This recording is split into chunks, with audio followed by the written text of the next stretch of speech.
Ogochukwu. I'm sharing this testimony from Enugu State, Nigeria. I am that one God has shown great mercies. Thank you, Jesus, for this privilege again to be here to tell the world of how good you are.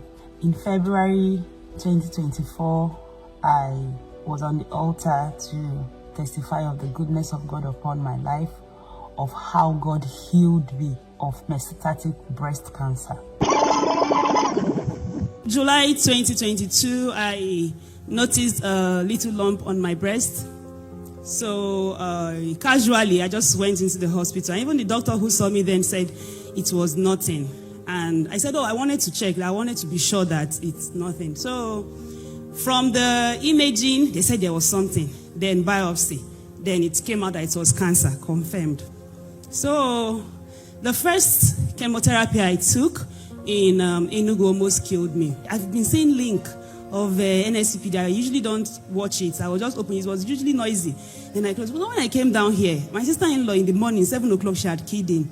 So I traced this place. I came here and started my treatment. Did 9 rounds of chemotherapy, had surgery, paid for radiation. And then I started having pains on my back, on my chest. At some point, I won't be able to stand up. I have 2 little children, 5 and 3. They will be pushing me. One will draw me from the hand. Say, stand up, stand up. I said, okay, just help me. Whenever you want to stand up, call me. I will help you. My husband was not in town then. So when he came back, he saw it and said, you have to go for another test and all that.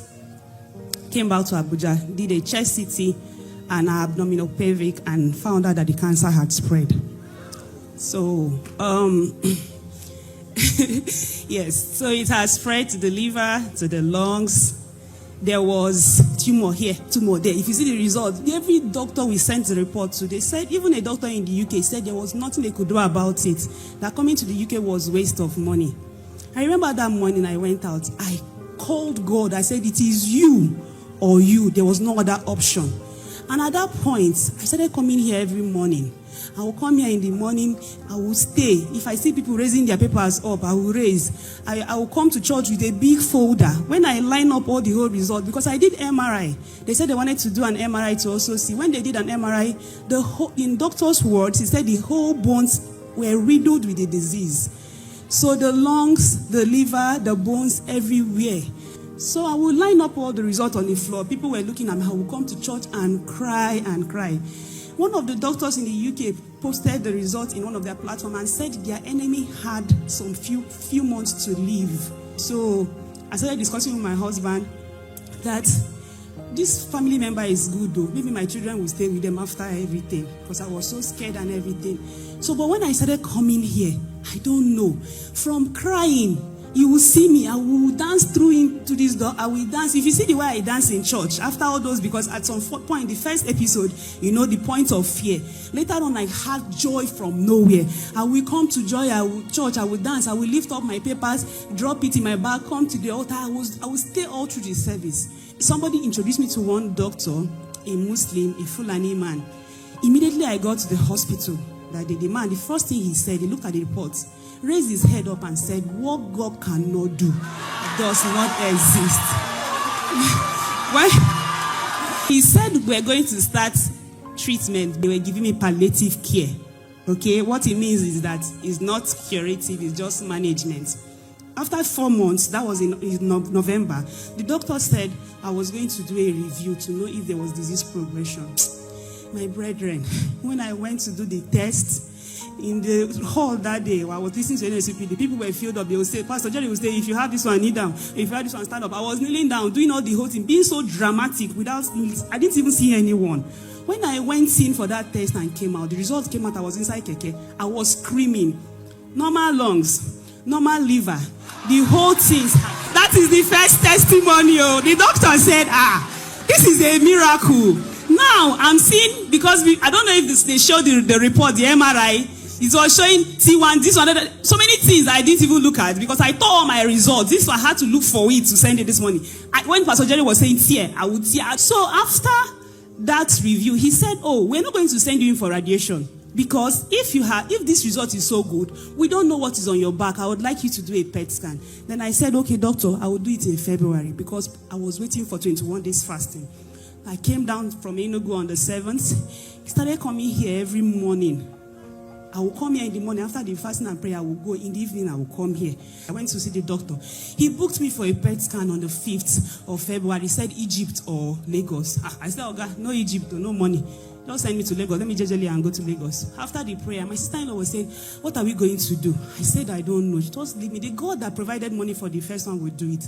I went into the sitting room, and then she screamed my name. Como. A friend of hers, not my friend, called her and asked after me. And she said, I'm thinking of how to go and do a test in Lagos. The guy said, why Lagos? Why not Egypt? The way I went to Egypt, from the visa to the flight ticket, to the protocol, an Egyptian was waiting for me with my name. The car that took me, everything was like a diplomatic move. I did everything. It was all expense paid for. God did that so that when these results come, they will not doubt it. The results came out, and the doctor said, there is no cancer. They can see. This is my evidence. This is my evidence. It did not end the way the devil planned it. It did not end in shame. It did not end in shame. The doctor said it's magic. Then he said it's not magic, it's miracle. He said no more radiation. He said no more radiation. He showed me my skeleton on the screen. He said, look at your brain. Look at the result before. Look at this one. There is no basis for comparison. It can only be God. This result comes once in a while. I've come to say, what God cannot do does not exist. And I was advised by the doctor to do a repeat of the scan in 6 months' time. Whenever I go to the hospital, they call me. Once the doctor cites me, he will say, what God cannot do, I will respond, does not exist. So I kept saying, God, I cannot fail. I will never bow down my head in shame. On my way to Egypt, when I got to Abuja, I was able to get the mantle, Papa's mantle, and I prayed with it. The scan was done on the 2nd of December 2024. That's exactly 10 months after the first one was done. The follow-up scan was done 10 months after, and I have my evidence again of the mercies of God. Coming back with this testimony with a clean bill of health, it's a proof that God answers prayers. God, it's an evidence that God answers prayers. I've been here. I have not gone anywhere. God has been good. God has restored my body. I have had restoration. Like, most people will not understand what I'm saying, but those around me, my families understand. Thank you. May God bless you, Pastor Jerry. May God keep you. And I know that I'll be back again and again and again with more follow-up testimonies. For what our God cannot do does not exist.